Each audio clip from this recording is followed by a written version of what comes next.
Welcome to another episode of Culinary School Stories, the weekly podcast that is dedicated to sharing the stories of people around the globe whose lives have been influenced, impacted, touched, and or enriched, for good or for bad, from their culinary school experience. Hi, my name is Colin Roach, and I'm your host. Thanks for joining us today. You are an important part of this show, where we ask the question, what's your culinary school story? So now, without any further delay, let's meet today's guest. Hello, everyone, and thanks for tuning in to another episode of the Culinary School Stories podcast, which is a proud member of the Food Media Network. My guest today is a graduate and a former chef instructor from Johnson & Wales University's Providence, Rhode Island campus. And she has an awesome culinary school story they're going to share with all of us.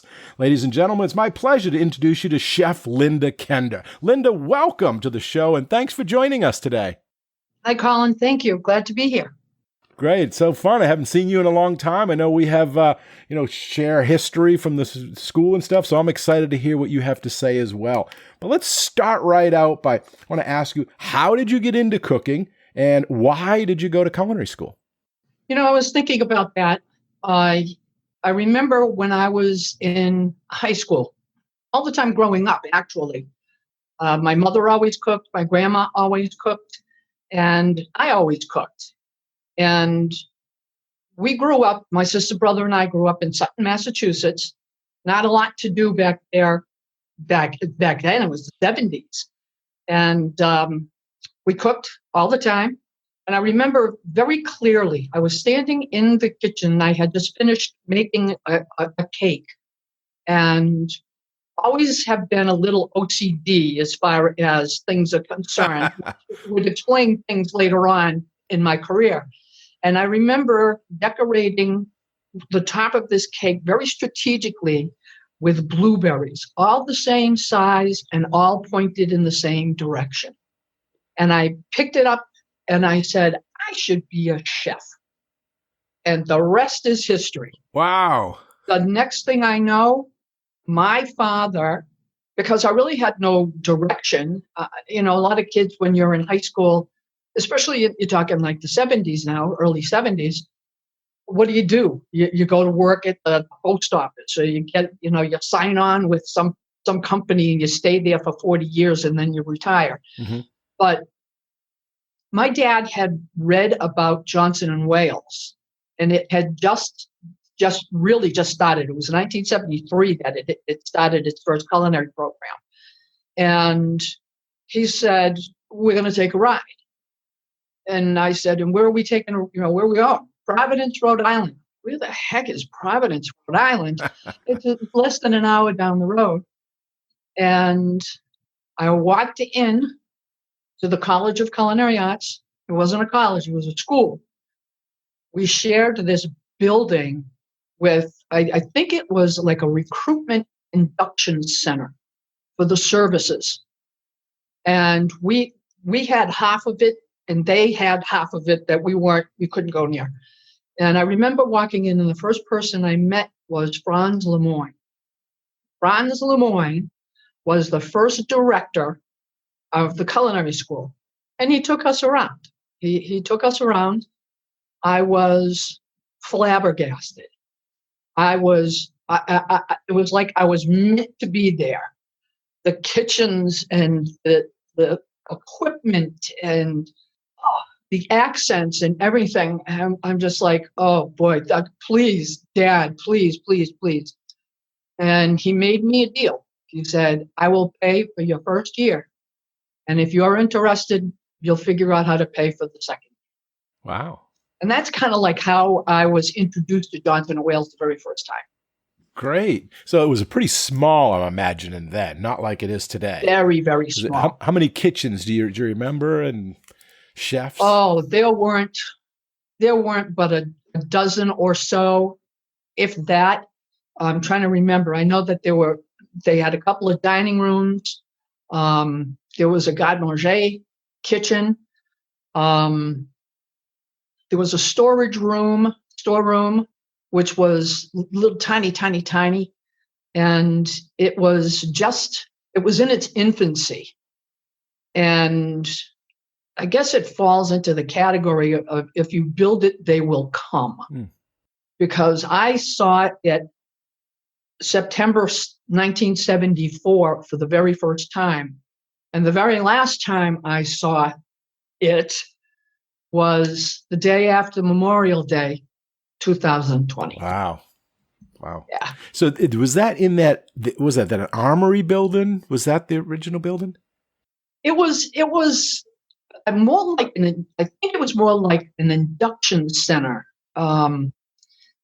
There was one area that eventually, it's still there. It's called South Hall. It's a dorm, but I believe it was barracks at one point.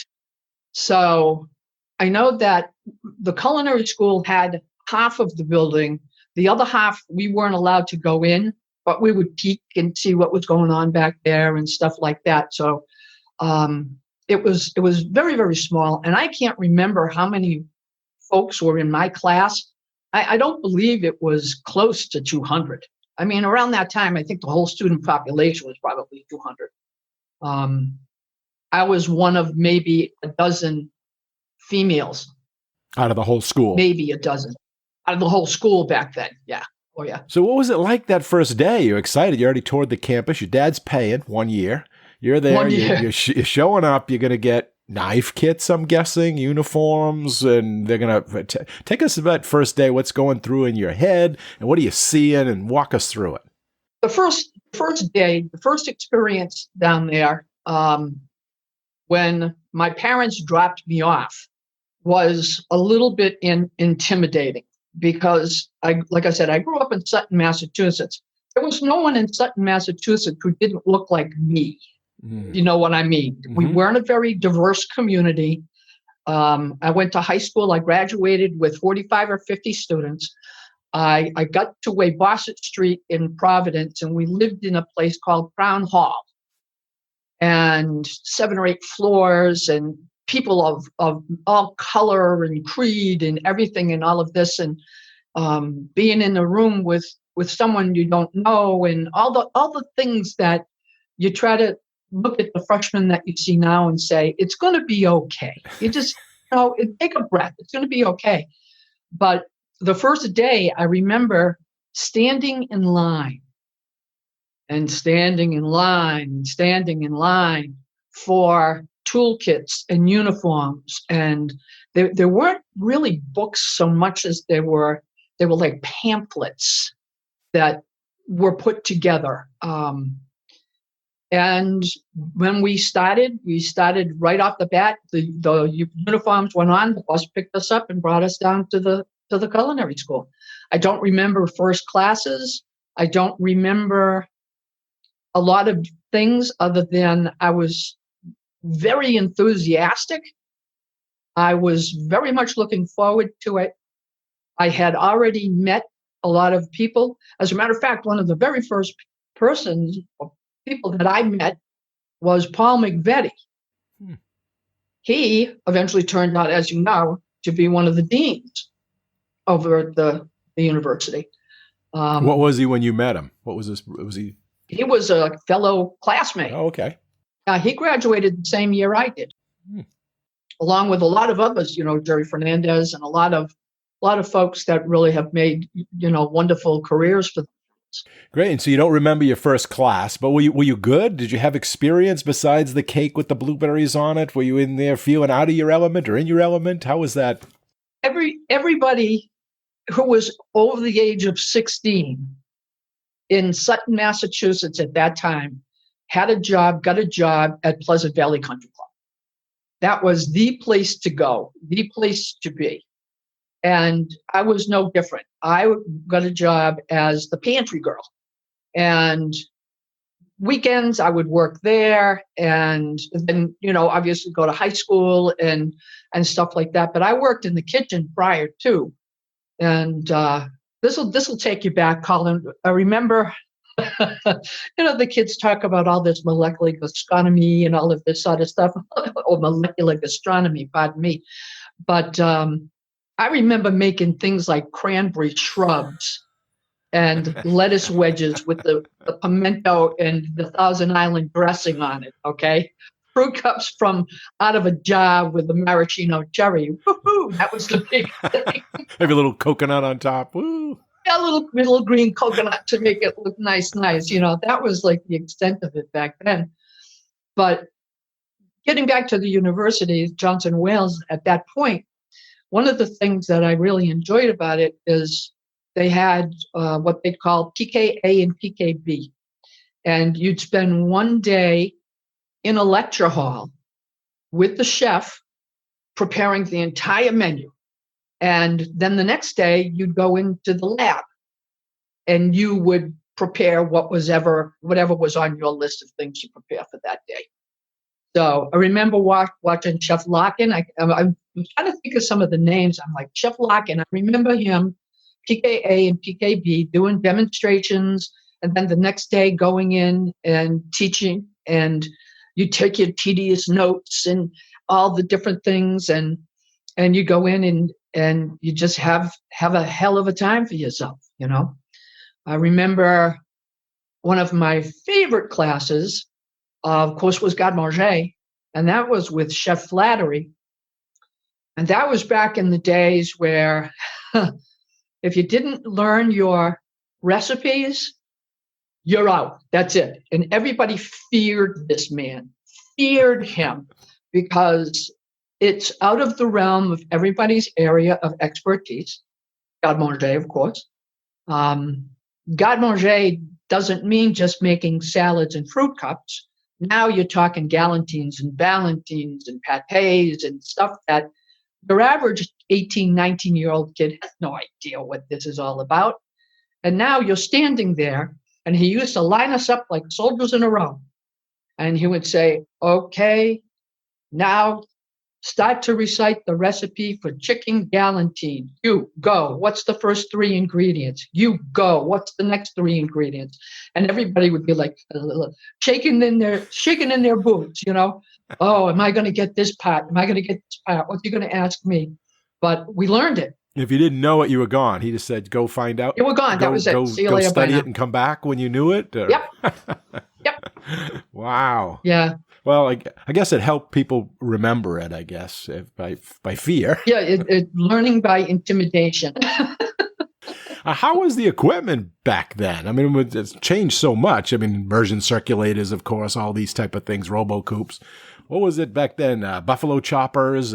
Buffalo choppers, slicers, equipment that, unless you had any experience in a kitchen somewhere, you wouldn't. I mean, who's got a buffalo chopper at their house? Right. You know what I mean?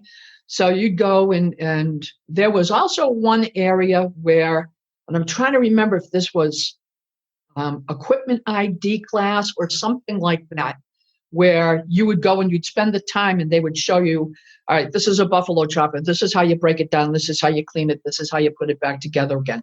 This is, the version of a blender or a robo-coup and those types of things. The equipment was primitive, but for the time, it wasn't. Mm-hmm. Yeah, it was modern. Looking back at it now, it'd go into the culinary museum, be on display. Now, back then, you actually had your labs, if I'm correct, were also feeding actual students. Yes. Right? It's like, so you had to meet that at that time. Like breakfast, I'm sure, was like 5 a.m. or something like that, right? Yes. So it's changed. Your schedule was not a set schedule like 7 to 1. It was whatever the class needed you at? Correct. Wow. Correct. So there was probably people that were late or in the morning ones and late in the morning. We were really all over the place. We had a pantry class. We had, classical French classes. They still taught the classics, which was always one of my favorite things, when it comes to cooking or you like eating, because you can't go wrong with egg yolks and butter, Yeah. Nothing like the taste of a real hollandaise sauce compared to Knorr's that you sprinkle a little milk in. So those were always my favorite. One of the things, it just came to me. I remember sitting in the dining room, and when they would run out of food, and the kitchens would often run out of food. your table would be stuck with a chicken liver omelet. And I'll never forget that as long as I live. The chicken liver omelets, which are just like, oh my God, just, who can eat that stuff? Oh, sorry, the chef ran out of food. He'll make you a chicken liver omelet. I'm good. You couldn't get a plain omelet or a cheese omelet? Had to have the chicken? Kind of like the way it went. They wanted to get rid of them? They wanted to use them up? Yeah.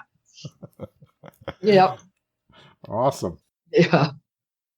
So, what advice would you give to someone today, knowing how it's changed and evolved culinary school, and they wanted to go? They were going to say, I want to go to culinary school. What would you tell them? What kind of advice or recommendations, or even someone just wanted to enter this industry, and they're coming to you for like that first kind of advice or guidance on what they should expect or what they should know or what they should be, prepared for?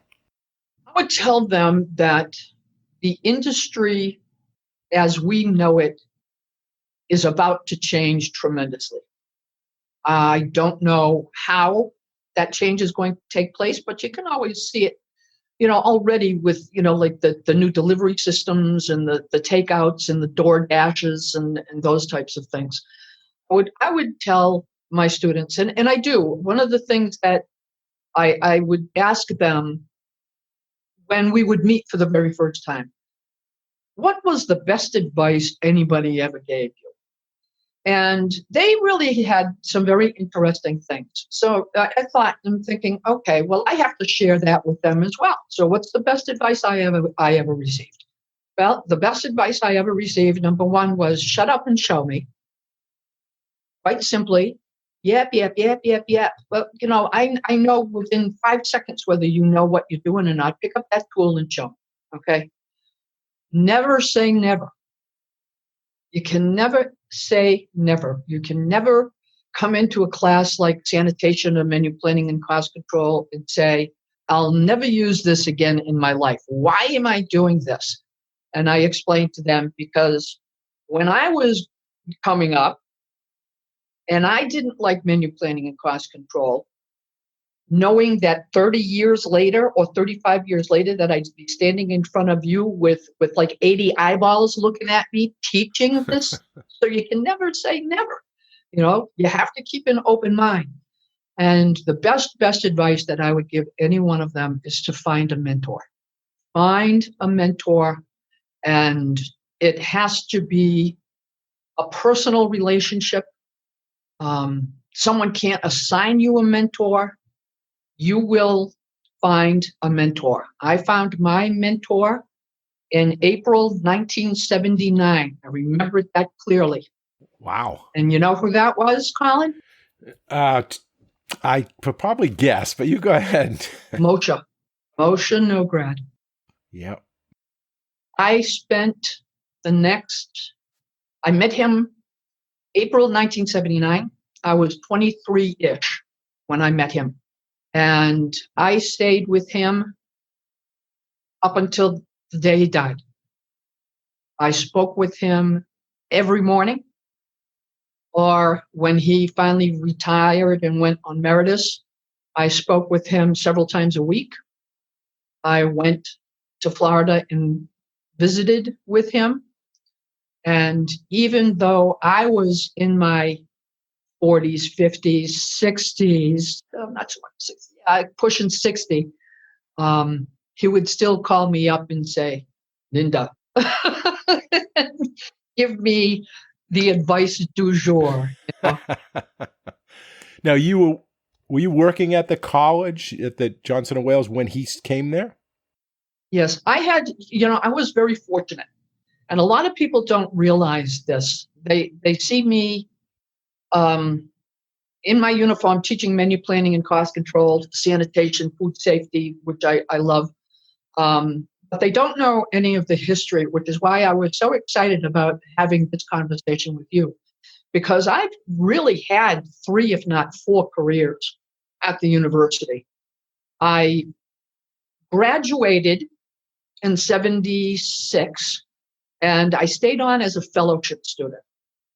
And taking that fellowship position really let them do whatever they wanted to with us. And what they wanted to do with us at the time was help them open up the commercial properties. So I was sent to the Rhode Island Inn, which is the first commercial property that Dunton Wales had purchased. And it would eventually become the first practicum site. So they bought it when it was just going out of business, and they still had all these banquets booked, and we were trying to hold up our end of the bargain. So we were following through with the weddings and the brunches and all of this sort of stuff. So I took a job there as the pantry girl, because back in the 70s, the only female chef that was poking around was Giles, And that was one of the first things that Franz Lemoyne said to me when we went to tour the facility the first time. You're more than welcome to come to school here, but there's no such thing as a woman chef. Wow. I'm like, really?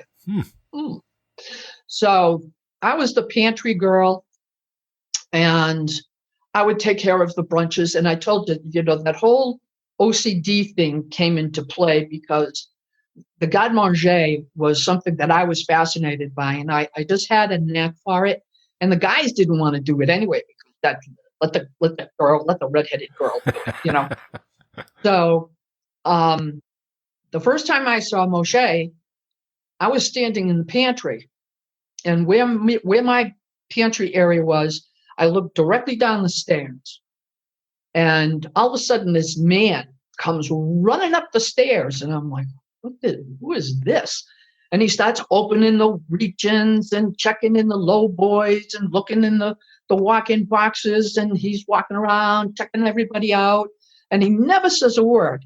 And he goes back downstairs, and I'm thinking, what happened? What just happened? What is that? The next thing you know, we get introduced to him. He's the new food and beverage manager at the Rhode Island Inn. And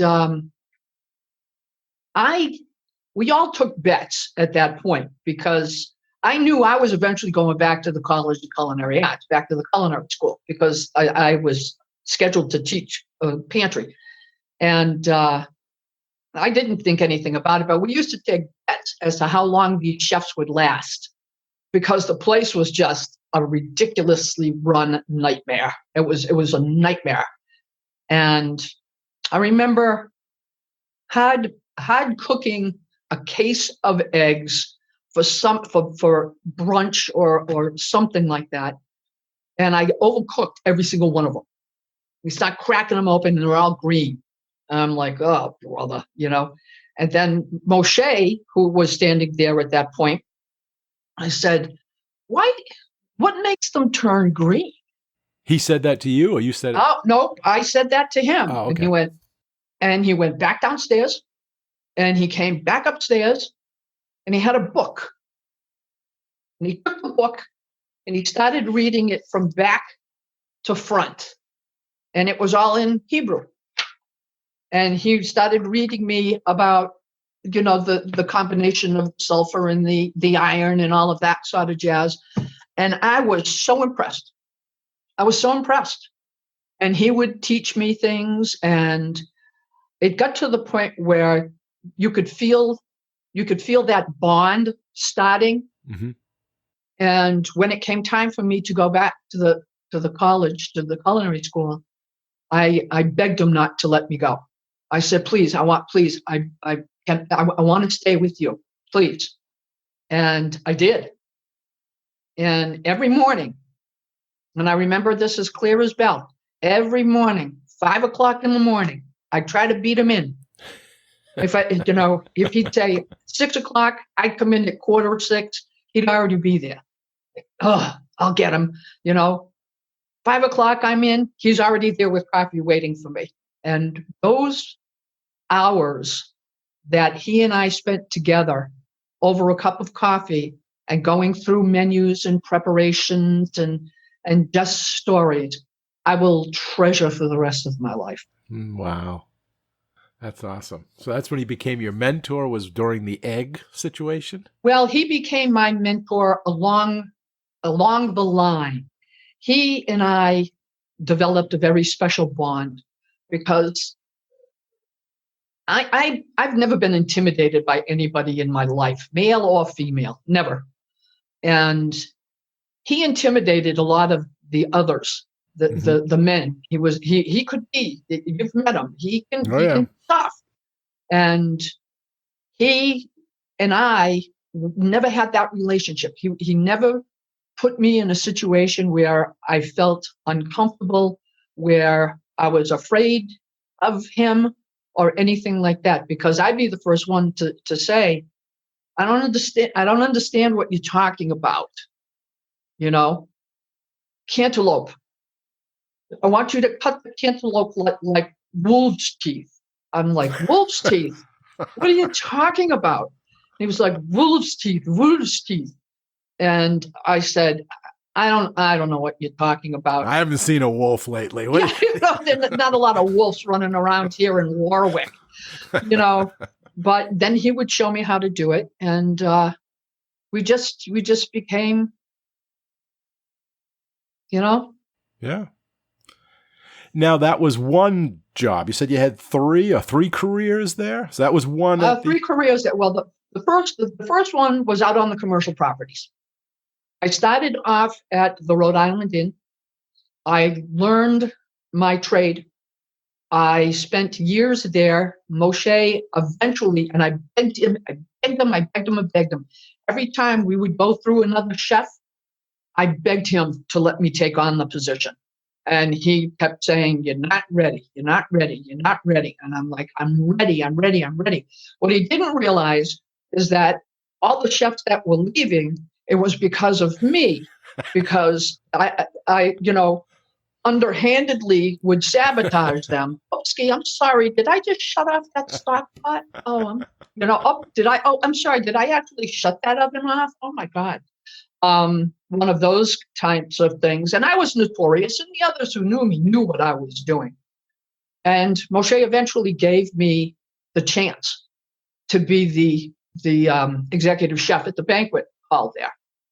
And he would come up to me out of a moment's notice for whatever reason and just slap me on the cheek and say, you are my favorite. And that would be like, oh no, you're going to make me cry. I don't want to cry in front of the boys. One of these things. So I did that, and I was part of a team.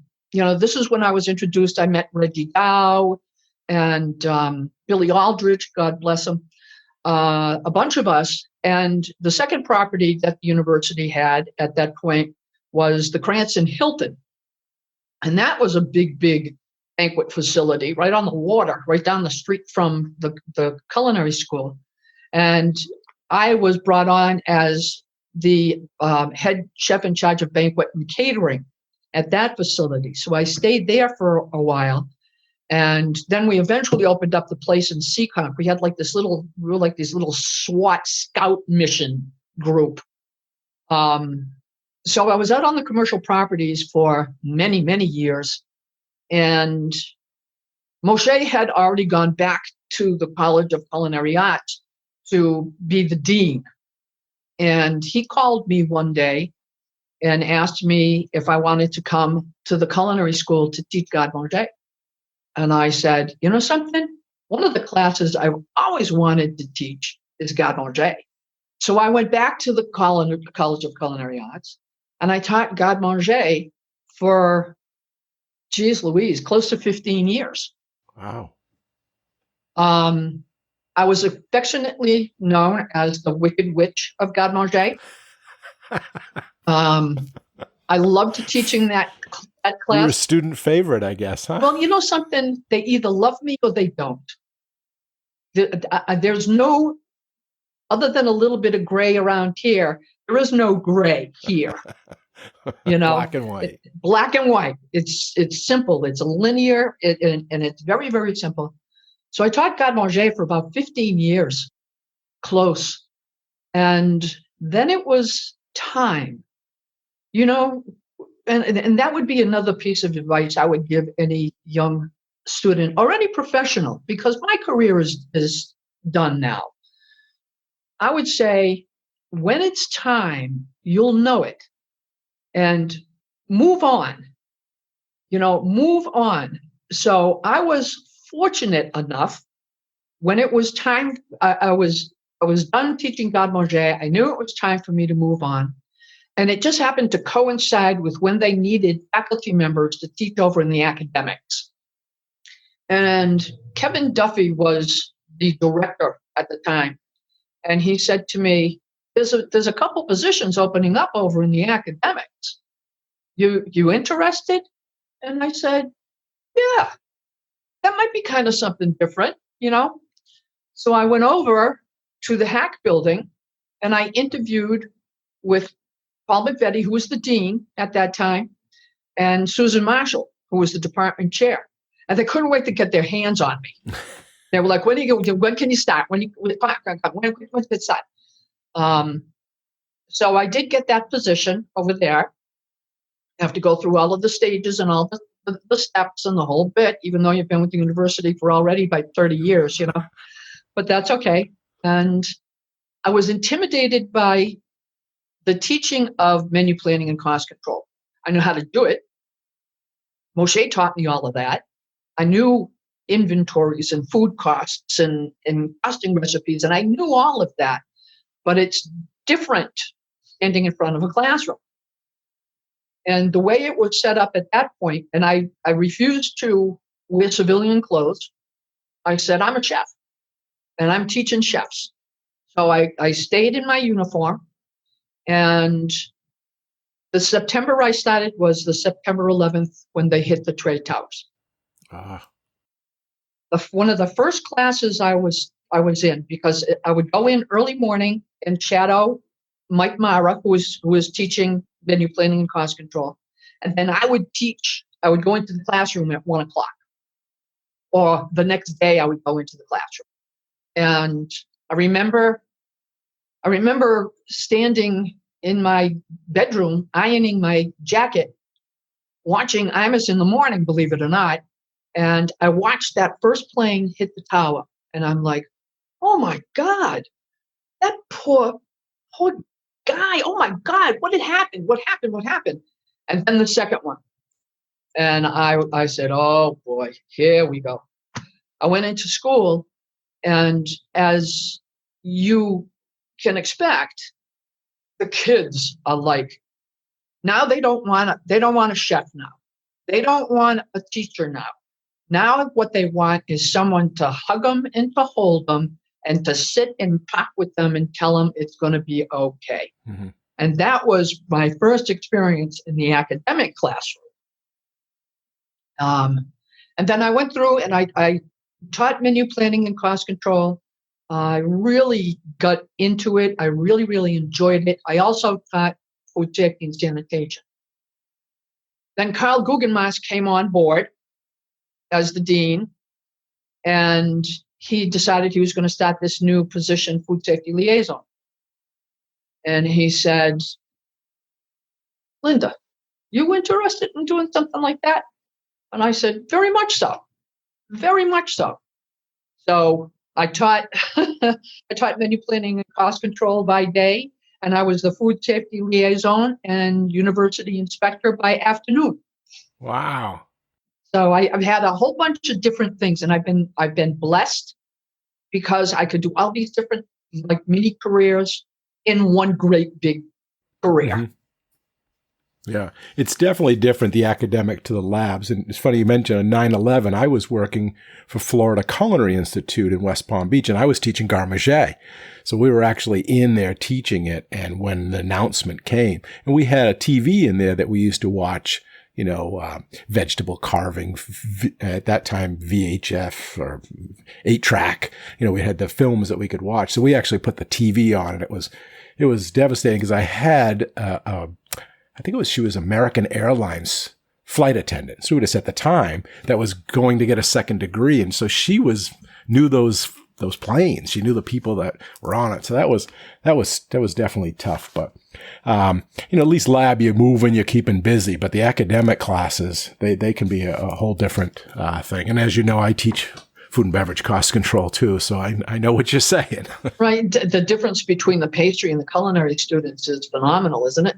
Yeah. Yeah. The pastry, they just get it. I don't know if it's the numbers and dealing with formulas, but, they seem to get it, where the culinary, or maybe they didn't pay as much attention to the, remedial math parts of it and stuff. Yeah. And they just can't see past that. Or maybe they don't think it's that important. Yep. Well, they'll figure it out soon enough. Yeah. I always start day one, this is the most important class, because you'll be the best chef in the world and still go broke if you don't know how to make money. So Exactly. Great. So now you just talked about your career, and you've just retired. When did you retire, and how many years total did you have at Johnson & Wales? I had a total of 45. Great. I was the senior faculty university-wide. Wow, so on all 4 campuses, you had been there the longest. All 4 campuses, all the hospitality colleges and all of that. I've been there the longest. Wow. I retired June 6th. I stayed through my contract, of course, which I would do anyway. And the contract ended June 6th. And unfortunately, something, I was thinking about a couple of things. Was there anything that I regretted? What did I regret during my 45-year tenure there? The first thing that I regret, a little late now, I guess, is not continuing my degree and getting my doctorate. I did get the master's degree in education and all of that, but not getting my doctorate degree. But by the time I figured that out, it wouldn't be worth it financially, or who wants to go into retirement in a couple of years with tens of thousands of dollars of student debt? Doesn't make any sense. That, and what really broke my heart, Colin, was when I had to go in and clean out my office all alone. And there was nobody there, nobody in the building. Oh, because of the pandemic. Because of the pandemic. Me and the security guard who let me in. And he stayed, and we talked back and forth for a little bit. And he said, when you leave, just leave the doors open and leave the keys on the desk, and call me and let me know so I can lock up. And that broke my heart. Yeah. I mean, that broke my heart. I wasn't able to go and give my friends, a goodbye hug or a handshake or a kiss or anything. I was in the office all by myself, and I was just like, boy, this is killing me. Yeah. It's just killing me. That's a lot of years and a lot of memories to box up, huh? Yeah. Yep. But you know what I did? I've got books all over the place, and as you do, I'm sure. And I have this great big huge bookcase in my office. And I said, something? These are all books for teaching. What am I going to do with all these books? I don't have any place at home for them. So the second term, I had 3 classes, 1 pastry and 2 culinary arts. And I said to every one of them, you are the last groups that I will be teaching here at Johnson & Wales University. I said, I've got books. You want books? After class, you follow me down to my office and you can take what you want. So I was like the Pied Piper. I had all these kids following me, book bags and everything else. I said, here they are. I said, you don't have to take them all at once. Look at them. There's something you want. I kept 3.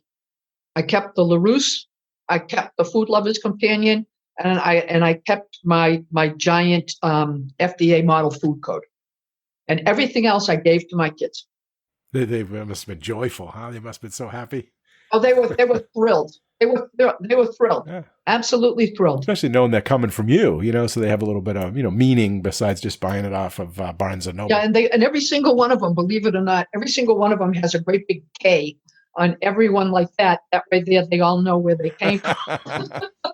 Every time I get a book, I put a great big K on it. Like, now don't tell me that's your book. That's mine.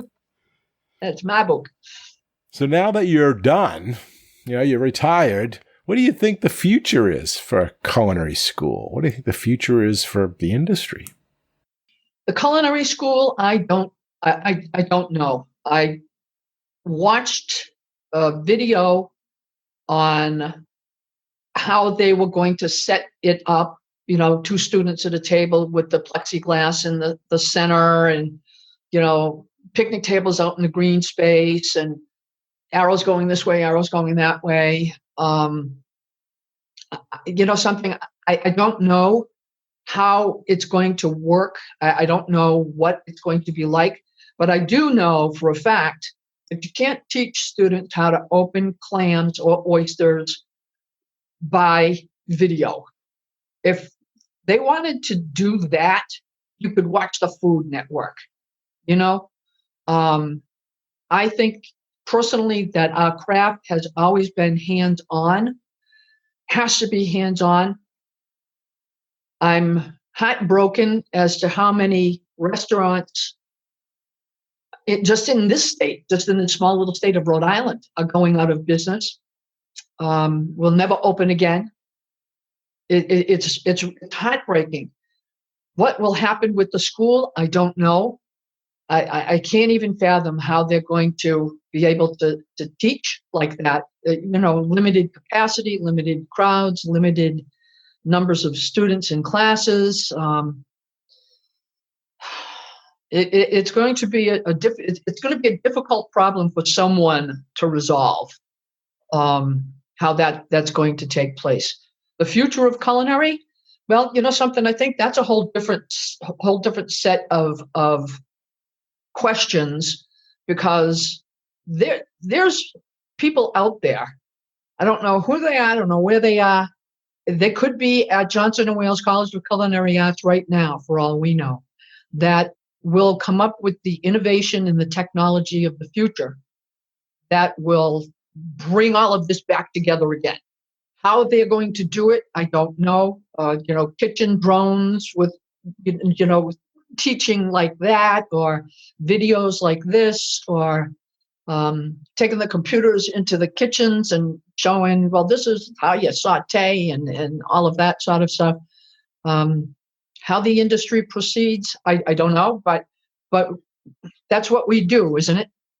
That's what we do. Maybe we could do holograms. We could just come right into everyone's kitchen. No, look at that. Well, it's also now just changed too, isn't it? The College of Food, Innovation, and Technology. So this would be a good project for the new college to kind of figure out what that technology, that innovation, how to save the industry. Yeah, and they're going to have their work cut out for them. That's a fact. So could you talk about, because you were the commercial chef, you worked all the different commercial properties. Could you talk about the importance of gaining experience in the industry while you're in school or before you go to school? It is so important. One of the things that I always did, even when I was teaching, every summer I would go out, get a job at one of the local resorts, local clubs, just to hone my skills, just to make sure that I was up with things. I would either take a job as an executive chef or a head Garde Manger chef or something like that. So I always worked. It explains why I'm so tired. I've been working since I was like 12. But it's so important that they take summer jobs, that they go out, and they don't just take a summer job. They get a summer job in a resort area where they're a fry cook at, a clam shack somewhere down on Cape Cod. So they get the taste of it, because in my mind, it makes no sense to spend the amount of money you're going to spend to become a chef and walk out in the industry cold and stand there and go, what the heck did I just do? What is this all about? What are you talking about Saturday nights? What are you talking about, no Christmas Eve with my family, and that type of thing. So I always strongly encourage them to work, always. When I was going to school back in the 70s, in order for us to graduate, we had to log in, I can't remember the exact amount, 500 hours of field experience. And that's where I actually, believe it or not, that's where I kind of met my my semi-mentor, Stanley Nickus, because he ran the Castle Restaurant up in Leicester. And that, as the crow flies from my home in Sutton, was only, 15 to 20 miles. So I was his first apprentice from Johnson and Wales. Good. Now talk about certification and getting credentials in that area in the industry. Not only experience, not only degrees, but can you speak to someone that may be listening, your thoughts on that? I did certifications.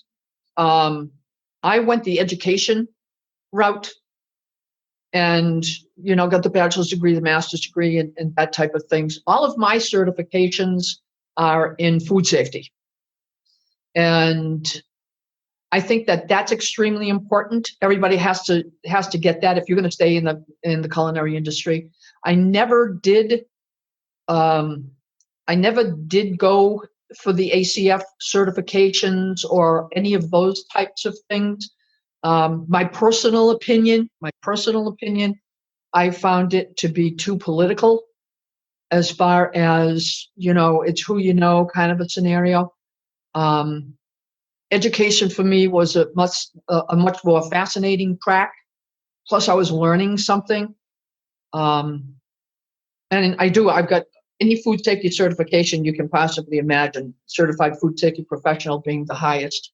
So I find it important to do that if that is something that you decide you want to pursue.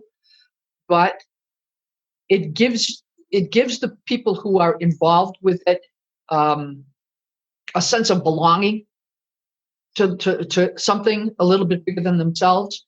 I know my friend Ray McHugh.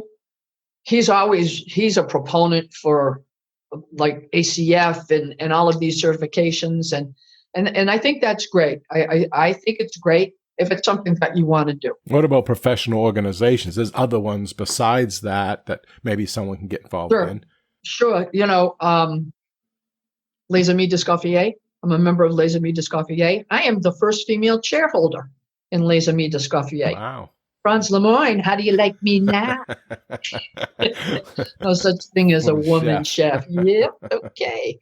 That, Le Chendreau de Sur, a lot of these different hospitality groups, especially, I think it's extremely important that you get involved with your local hospitality association, because that grouping right there gives you a lot of leverage to move into other areas, especially if you stay within your own community or your own state, however it happens to work.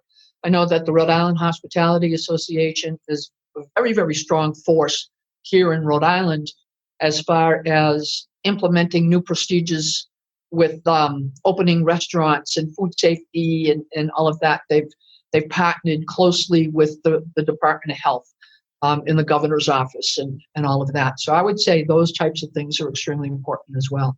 Mm-hmm. Now that you're retired, what is your next plans? I mean, I know you had a consulting company for a while. Do you still do that? Is that still going to be in the future? Are you taking time off? Are you going to take up golf? What? Well, something, I hope to keep Calibrated Kitchens going.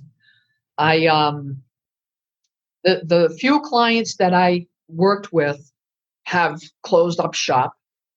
So it's the trickle-down effect, unfortunately. So I'm hoping that when we start getting things rolling again, because what I did is I sell myself as an insurance policy. I go in and I inspect their kitchens. And I look for the same things that the Department of Health would look for. And having the experience as the food safety liaison, I know where everything is, I know where to look. You're not going to hide it. I know where to look. So I go in and do the inspections, and then I write it up and I send it to the food and beverage manager or the manager and the chief cook, executive chef, whoever it happens to be. But the executive chef both have to be on board. And it's strictly confidential, and it's only for them to get better. So when the Department of Health comes in and inspects them, they don't get a bad review. I would like to keep that going, but I love to write, which is unusual for a lot of people because they don't like to, but I love to write. I eventually would like to get involved with writing for a blog, or maybe doing a couple of food safety pieces for Food Safety News or something like that. I actually entered the scholarship fair this past year on food safety, short stories and case studies. And I've written several of them for the sanitation classes. And it's all based on observations, things that you see every single day. A lot of people don't think about, they don't look at. I would go in, local restaurant, sit at the bar, have a drink, and watch what takes place at the garnish station. The hands in with the maraschino cherries and the olives and all of that, and I'd write a case study on it. Wow. So writing is a possibility. Golf is not. Yeah. Now, is food safety a viable career for someone coming out of culinary school? And if so, how would they go about that? How would you, if someone was interested in that, how would you guide them or tell them to, pursue that? Food safety, I think, is going to be a very, very important component of our industry moving forward for a lot of reasons. With this coronavirus and personal hygiene and training and all of that, I think food safety is going to be huge.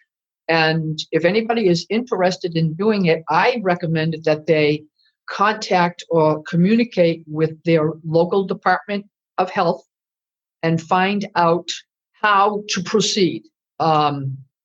If they're looking for anybody, fill out an application, take a look at the website, see what it's all about. Volunteer to tag along as an apprentice. Do something like that if you're interested in that. Good advice. Now, you were told that women cannot be chefs. Obviously, that's changed. Imagine that, yeah. But what would you say to maybe a female today that wanted to get into it? Is it different? Is it all the same? Or is it something they should know getting into culinary school, into the industry, into food service, into hotels? How do I answer this? I've never been part of this Me Too movement or any of that. I like to consider myself the Me Too movement, because I was working in a kitchen in a man's industry 35 years ago, more. And I would say to any gal who wanted to get into the industry, number one, hold your salt. Don't be intimidated. I had no problem whatsoever if, they talk about sexual harassment and all of this sort of stuff. And that at this point is a very touchy subject. But again, 70s, 80s, and when I was in the kitchens, I was a young woman, and I was, I was cute. I'm not gonna, I wasn't, but I was cute enough. And the guys, I'd have no problem. They'd come over if someone came over and made a comment to me or something like that. I'd have no problem just like stabbing them. You can't do it now. And I'm not kidding, to be honest with you, Colin. I remember I worked with this one guy, and he would walk up behind me all the time, and he'd pinch me on the back of the thigh. And I said to him, one more time. And he'd walk up behind me, pinch me on the back of the thigh. And I had a small little tiny paring knife. It was about an inch long, and I was carving vegetables for a crudité tray. And he walked up behind me, and he pinched me in the thigh, and I went like that, and I got him right in the forearm. You know something? He never pinched me in the thigh again. No. But any younger gal getting into the industry, you have to be prepared to work as hard, if not harder, and work smarter, not harder, and prove yourself. Prove yourself. If you want to stay in the industry, prove yourself, or open your own business. Human resources doesn't put up with it like, back in the 70s and 80s. So today there's so many, outlets. Just say something. Talk to somebody if there is that going on. Yes. And something, and that's not necessarily a bad thing, of course, because, it's out there. It's out there all over the place. And, to be very honest with you, the only time I've ever seen a chef just kind of like drop off the face of the planet at Johnson and Wales is if there were rumors that he was, doing something that he shouldn't be doing with a female student. And then gone. Yeah. It's like, whatever happened to him? Haven't seen him in a while. Gone. Don't play around. Nope, not at all. So maybe you could talk a little bit more about or clarify for those that are in a dead-end job. You talked about, you got to grow. You got to keep moving. You got to, keep it interesting. And maybe say that again, because I think that's important to hear for all careers, because life is short. If you find yourself traveling to work on any given day and you're saying to yourself, God, I dread going in there. It's time to go and move on. If you find yourself saying, if I drive up and down Allen's Ave one more time and hit the same pothole again, I'm going to lose my mind. It's time to move on. And it was time for me to move on. I'm only 64. But it was time for me to move on. I had been with the university, again, 45 years.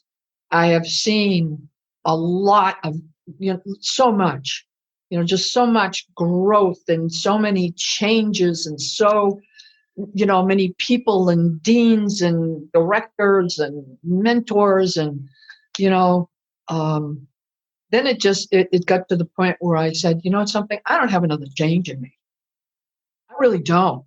This semester thing, this, virtual thing, my generation is so analog and these kids are so digital. I didn't have it in me. And I said, something, I have to move on. And that's kind of what prompted me into moving. And the timing was perfect from my perspective because I went out early March, I told you, because of the surgery, and I just never went back. And I had planned I had given my dean and my department chair my letter of retirement on my 64th birthday in January. And I said, well, that's appropriate. That'll take me till June, January, February, March, April, May, June. 1 month for every decade I've been here.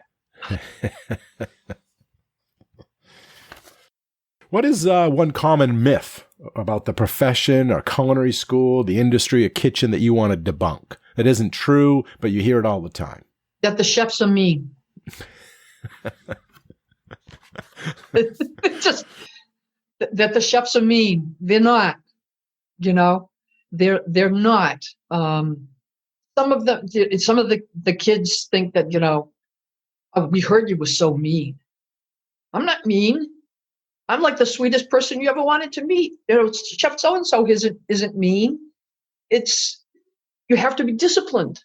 That's the thing that the students don't like, the discipline. Yeah, it has nothing to do with mean. Just you have to be disciplined. Here's the agenda. Here's the rules. Here's the process. Nothing to do with mean, but tomato, discipline mean. Well, as we come to the end of our chat today, before we wrap up, is there any last minute advice or guidance that you want to leave with the listeners? Something you want to share? I would say start collecting worthwhile books. I have a stack of them I brought with me. One of my favorites is The Food Lover's Companion, The New Food Lover's Companion, The Chef's Companion. I would take a look at the classics, Larousse, Escoffier. I would make it a point to find a mentor and latch onto that person and suck up as much knowledge as you possibly can. I would also say that it's important to keep your family involved with what you're doing. And if you like to travel, travel, and don't get in a job where you don't have a lot of options available to you. You know, a lot of the kids like to come out and take, the first thing they want to do is I'm gonna go and take an executive chef's job. Okay, but do you know how to do all the other stations first? So get experience, family, of course, and start your collection. Start your collection.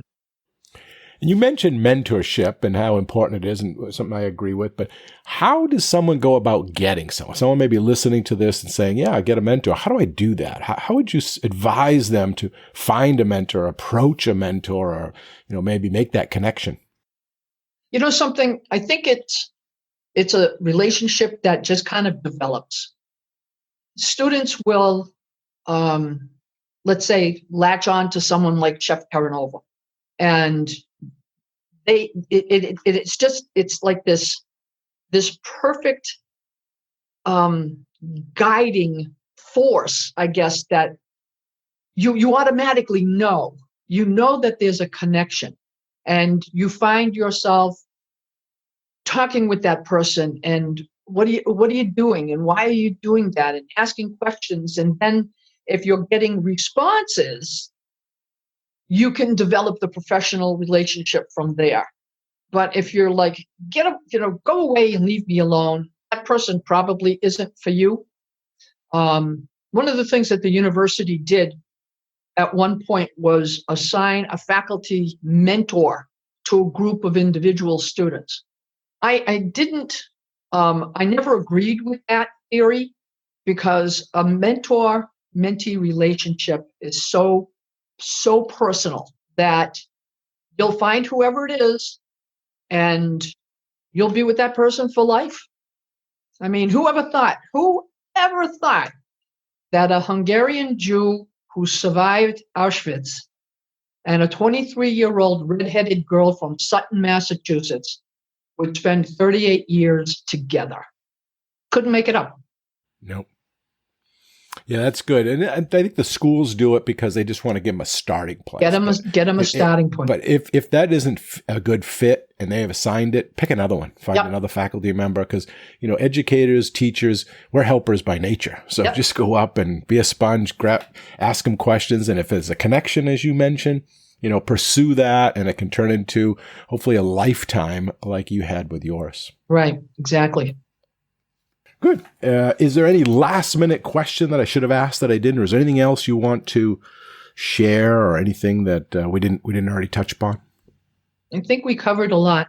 But, I just hope that the people who see this get a little background of my history and my experience, because as I mentioned to you when we first started our conversation, they see me teaching menu planning and cost control. But they don't know that there's 40 plus years behind me. That's been a long road to hoe. That's made Chef Linda Kender what Linda Kender is today. Yeah, so true. As I mentioned, I teach cost control, and they call me chef, and they go, "Why do we call you chef? You teach math." And I'm like, you don't know my story, right. Where I was. This is just where I'm now. And I was definitely a chef, certified executive, if they could see the bio and stuff, but they automatically just, they're just young, and they just see you and they think, well, you're a professor. Why are you wearing a chef coat? It's like, well, it's a long story. It's a long story. And I'm just glad I'm here where I'm at now. Me too.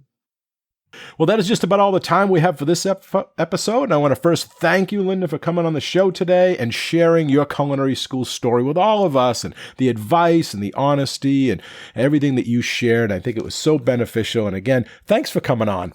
Thank you, Colin. It's been my pleasure. All right. Well, enjoyed our chat. Take care and bye-bye. Excellent. Thank you, Colin. My pleasure. Bye-bye. And a big thanks and appreciation also goes out to all of you, the listeners. We hope you enjoy the show and this episode. You all are a big part of this show, so please let us know what you think. Your comments are always welcome, and they help us in making the best show possible. You can email them to culinaryschoolstories@gmail.com. That's culinaryschoolstories@gmail.com. Or even leave us a voicemail at area code 207-835-1275. That's area code 207-835-1275. And if you like the show, we have a big ask of all of you, and that is to share the podcast with everyone you know and to give us a positive rating and review on Apple Podcasts. Okay, until our next Culinary School Story, take care and be well. Bye-bye. Culinary School Stories is a proud member of the Food Media Network.